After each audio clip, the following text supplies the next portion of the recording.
All right, let's talk about a story that absolutely exploded across the globe. A story that taps into something we all crave, the ultimate power fantasy. We're diving into the journey of Sung Jin-Woo and his absolutely insane climb from the very bottom of the food chain to the pinnacle of power. You gotta start here. This wasn't just some mean nickname. It was his official title. In a world teeming with superpowered hunters, Sung Jin-Woo was famous for being the absolute worst. He was a walking disaster. The guy who'd get seriously injured in dungeons that were supposed to be a piece of cake. Just burn that title into your memory, because it's what makes his story so legendary. And this right here just lays it all out. Look at the difference. From a timid, scrawny E-rank who was just trying not to die, to the ridiculously powerful and confident Shadow Monarch, a literal god. I mean, it is one of the most satisfying character transformations you will ever see. So the big question is, how on earth did he pull it off? To really appreciate the view from the top, you have to understand just how deep the valley was. Jin-Woo wasn't just weak, he was an E-rank, the absolute lowest of the low. You know, he was probably weaker than a regular guy holding a baseball bat. He was constantly getting beat up and almost killed on raids that other hunters considered a warm-up. So why? Why would anyone this fragile choose a job this dangerous? Well, it all boils down to one thing: pure desperation. This was never about being a hero or getting famous. It was about putting food on the table, paying his mom's insane hospital bills, and making sure his little sister could go to school. Every single time he stepped into a dungeon, he was gambling with his life for their sake.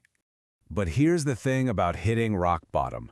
The only direction you can go is up. And for Jin-Woo, his 1 in a billion opportunity came disguised as a death sentence. This is the moment, the pivot point, where his entire world changes forever. Picture this. He's trapped in a hidden dungeon, a total death trap. His party abandons him, leaves him behind as a sacrifice to save themselves. He is absolutely done for. But then, right as he's about to die, this weird screen just pops up in front of his face. It gives him a choice: become a player or accept death. With literally nothing to lose, he accepts. And bam! Just like that, his reality is shattered. He becomes a player and gets access to the system. Think of it like a video game HUD that only he can see. Now you gotta understand, in this world, a hunter's power is fixed. An E-rank is always an E-rank, but the system gives Jin-Woo the ultimate cheat code, the ability to level up endlessly. And the way it works is just so brilliant and simple. It's literally a video game. He gets daily quests, 100 push-ups, 100 sit-ups, a 10-kilometer run. He kills monsters, he gets experience points, he puts those points into his stats, and he just gets stronger. It's this simple, clear, step-by-step progress that makes watching his journey so unbelievably addictive. But let's be clear, this wasn't some free power-up. The system showed him the staircase to greatness, but Jin-Woo had to climb every single bloody step himself, and that climb was absolutely brutal. Every single level up was paid for in sweat and blood. Nothing was handed to him. He clawed his victories from the jaws of certain death over and over again. He took on monsters that should have wiped him from existence. And that constant struggle, that sheer grit, is what makes his power feel so earned and so satisfying.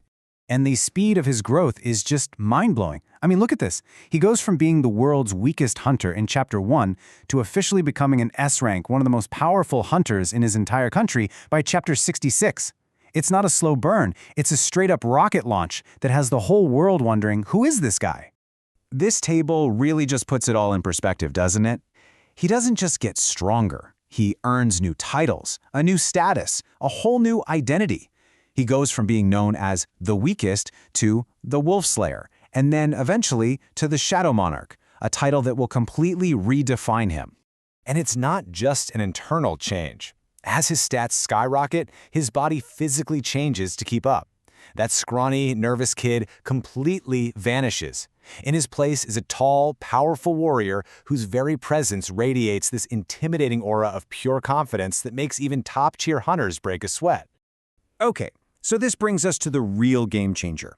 After a ridiculously hard quest that pushes him way past his limits, he unlocks the power that takes him from being just another strong hunter to being, well, a one-man army.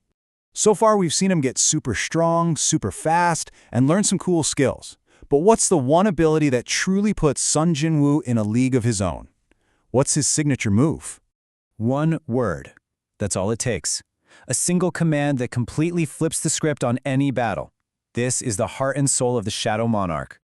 With that one command, Arise, he can literally pull the shadows from the bodies of enemies he's defeated and bring them back as his loyal soldiers. They keep their old powers, they're immortal, and they are 100% loyal to him.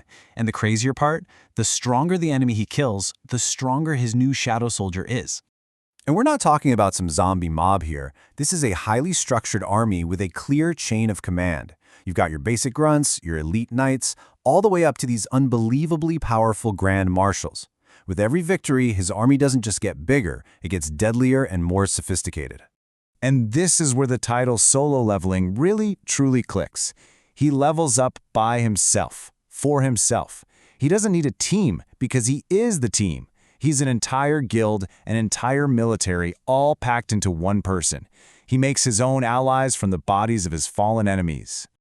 With the full power of the Shadow Monarch at his fingertips, Jin-Woo's potential just becomes infinite. His journey keeps going, pushing him past the strongest hunters on the planet and into a whole new dimension of power that no one even knew existed. And no, that's not an exaggeration. By the end of his story, after inheriting all the powers of the original Shadow Monarch, that is his literal status. Not the strongest guy on Earth, the strongest being in the entire universe, period. Just stop and think about that for a second. The guy who was almost killed by the weakest monsters becomes a cosmic being so powerful that his mere presence could shatter the planet. It is the most extreme, most satisfying zero-to-hero story you could possibly imagine. And in the end, that's what Sung Jin-Woo's entire story is about. He started lower than anyone could imagine, but his absolute refusal to give up, his will to protect his family, and to just keep getting stronger, pushed him to heights nobody thought were possible. It really makes you wonder, right? What are our own limits if we just refuse to stop leveling up?